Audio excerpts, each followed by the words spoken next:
Okay, Miranda, you're so good at unpacking this, especially in your book "Laptop from Hell." But dumb it down for dumb people like me.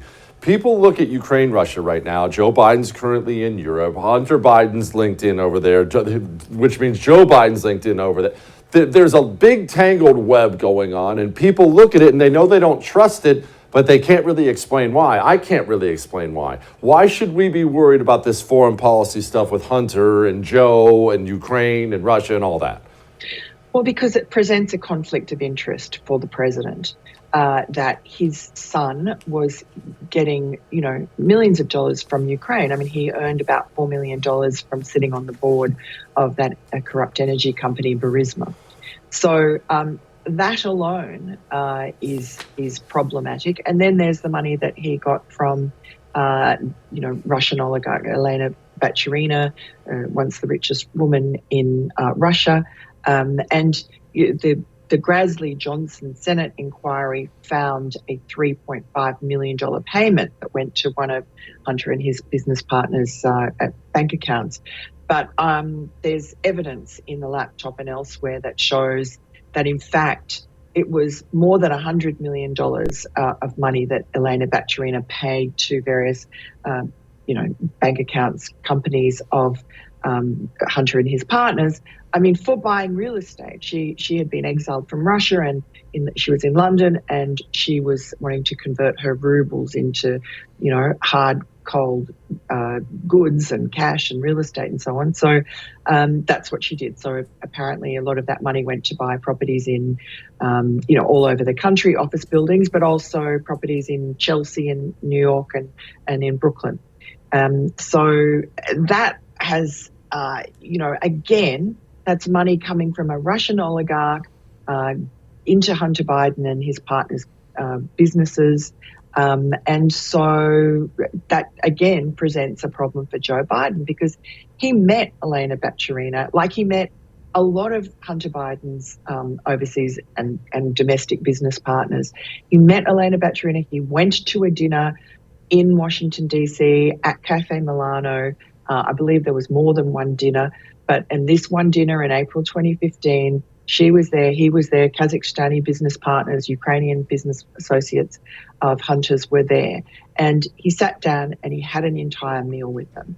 And so I know the White House has told the fact checkers at the Washington Post last year, after I ran a story in the Post talking about this dinner, which I just discovered, and Joe Biden had denied ever meeting, Hunter's Ukrainian paymaster. But in fact, at this dinner, the paymaster Ukrainian was on the guest list. So was Baturina.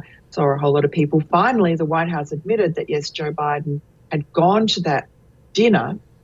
They told the Washington Post fact checker this, who was trying to blow up my story, said, yes, he was at the dinner, but he only went there very briefly and obviously not for any nefarious purpose. So, these admissions are not voluntary. They're sort of eked out of the Bidens. And the story seems to be that, it's all about his son, and his son had a drug addiction. And I mean, Hunter wrote an entire memoir about that, Beautiful Things, in a way to kind of launder and head off the allegations that they knew were coming out of the laptop. And there's been a lot of concentration on the drug use and the porn and all the rest of it. I mean, that exists, but that's not the story. That's not the important story that actually plays into America's foreign policy, and whether or not Joe Biden has a conflict. I mean, he has a conflict of interest.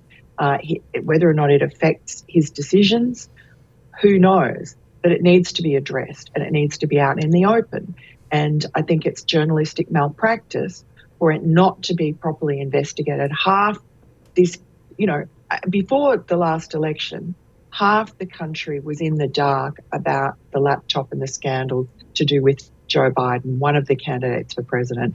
And Joe Biden was able to just wash it off by using that letter from what I call the Dirty 51, those 51 former CIA and other high-level people like John Brennan and James Clapper, who wrote this letter having not seen the laptop and basically lied.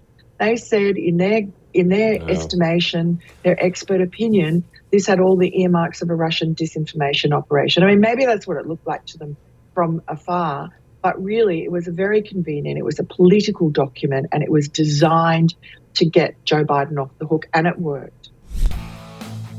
Hey, thanks so much for watching The First on YouTube. If you liked what you saw, go ahead and like and subscribe. You heard me. Like it, subscribe. You'll get a lot more of it and a lot more of me.